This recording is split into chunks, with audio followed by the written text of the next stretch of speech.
ভোগলু আর মেঘলা নিজেদের গোপন আস্তানায় বসে আছে। ভোগলু একটি পুরনো ম্যাপ নিয়ে ভাবছে।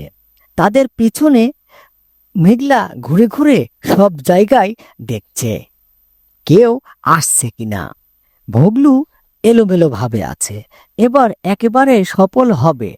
একবার বাজারের সমস্ত তেল চুরি করে আমরা পালিয়ে যাব, কেউ কিছুই বুঝতেই পারবে না। ভোগলু, আমি খুব ভয় পাচ্ছি। আমি জানি না এটা কি ঠিক কাজ হবে। যদি পুলিশ আমাদের ধরতে পারে তাহলে কি হবে? তোমার তো সবসময় ভয় লাগে। মেঘলা, ভয় পেলে কাজ হবে না।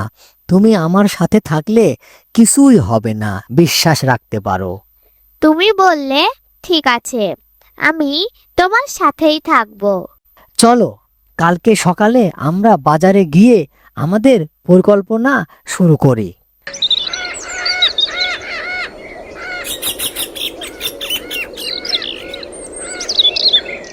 ভোগলু আর মেঘলা দুজনেই একদম সুন্দর পোশাক চলে এসেছে বাজারে। তারা সবকিছু গোপনে রাখে, কিন্তু বাজারে গিয়ে বুঝতে পারে যে অনেক বেশি লোক সেখানে এসেছে এবং তেল অনেক বেশি দামে তারা বিক্রয় করছে।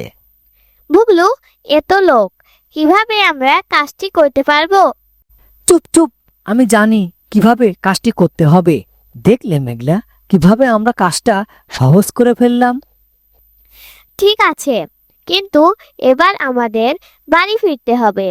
পুলিশ দেখলে তো আর রক্ষা নেই। ভোগলু আর মেঘলা যখন বাড়ির দিকে যাচ্ছিল, হঠাৎ একটি পুলিশের সিএনজি হঠাৎ করেই তাদের দিকে ধেয়ে আসছে। তাই দেখে তারা দ্রুত চলে যাওয়ার চেষ্টা করলো।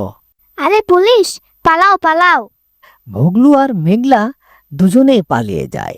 রাস্তায় চলতে থাকে আর দ্রুতভাবে হাস্যকর দৌড়াদৌড়ি। মাঝে মাঝে তারা পুলিশকে ফাঁকি দেয় এবং ভোগলু তেলের বোতলগুলো নিয়ে নানা ধরনের মজার কৌতুক ব্যবহার করে। দেখো, আমি বলেছিলাম আমাদের কাজটা ঠিকঠাক হয়ে গেছে। কিন্তু পুলিশ আমাদের পেছনে লাগবে, তখন বুঝবে। পুলিশ তাদের সন্দেহ করে, কিন্তু তারা শেষ পর্যন্ত তাদেরকে ফাঁকি দিয়ে পালিয়ে যায়। এভাবেই বিভিন্ন পরিকল্পনা করে তেল চুরি করে বিভিন্ন বোতলে বোতলে বাসায় রেখে দিয়ে গাড়ি তারা চালাচ্ছে।